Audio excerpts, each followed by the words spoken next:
کہ ایک شخص فرض کی پہلی 2 رکعتوں میں سے کسی رکعت میں سورہ فاتحہ کے ساتھ سورت کا ملانا بھول گیا. مثلا عشاء کی نماز پڑھ رہا ہے اور اس نے پہلی یا دوسری رکعت کے اندر سورہ فاتحہ پڑھا اور اس کے ساتھ سورت فاتحہ پڑھی اور اس کے ساتھ اس نے سورت کو ملانا نہیں یاد رہا اور وہ رکوع میں چلا گیا. رکوع میں اسے یاد آیا کہ اس نے ایک سورت چھوڑی تھی, تو وہ اب کیا کرے؟ جی, آگے چلتا جائے اور آخر میں سجدہ سہو کر لے, یا کہ واپس آئے کھڑا ہو اور سورت کو ملائے اور ملا کر پھر رکوع میں جائے؟ یہ سوال ہے.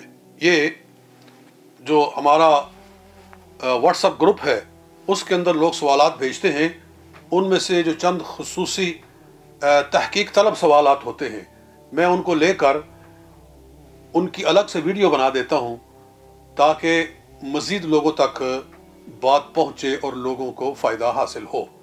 تو میرے پر جو سوالات آئے تھے ان میں سے ایک سوال یہ بھی تھا. سوال آپ نے سمجھ لیا کہ فاتحہ پڑھا اور اس کے ساتھ سورت نہیں ملائی اور رکوع میں چلا گیا, تو واپس آئے کھڑا ہو اور رکوع اور سورت پڑھ کے پھر رکوع میں جائے, یا آگے چلتا جائے اور آخر میں سجدہ سہو کر لے؟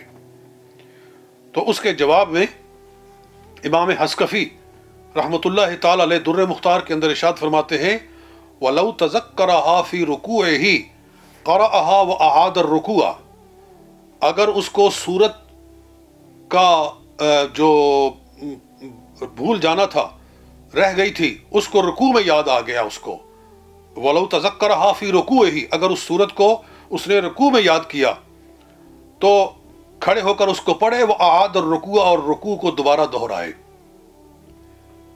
در مختار باب صفت الصلاۃ.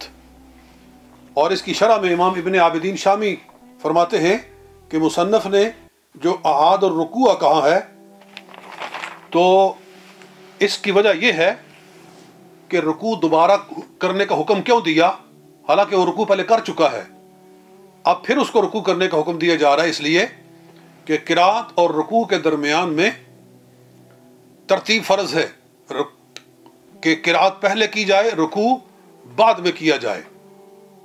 اور اس نے جو کہ قرات چھوڑ کر رکوع کیا تھا تو وہ غلط تھا, تو اب جب اس نے قرات کی ہے تو پھر اس کو رکوع کا اعادہ لازم ہے تاکہ اس ترتیب کا بھی لحاظ ہو جائے. تو یہ فقہاء کرام نے اس کا جواب دیا ہے. والسلام علیکم ورحمۃ اللہ.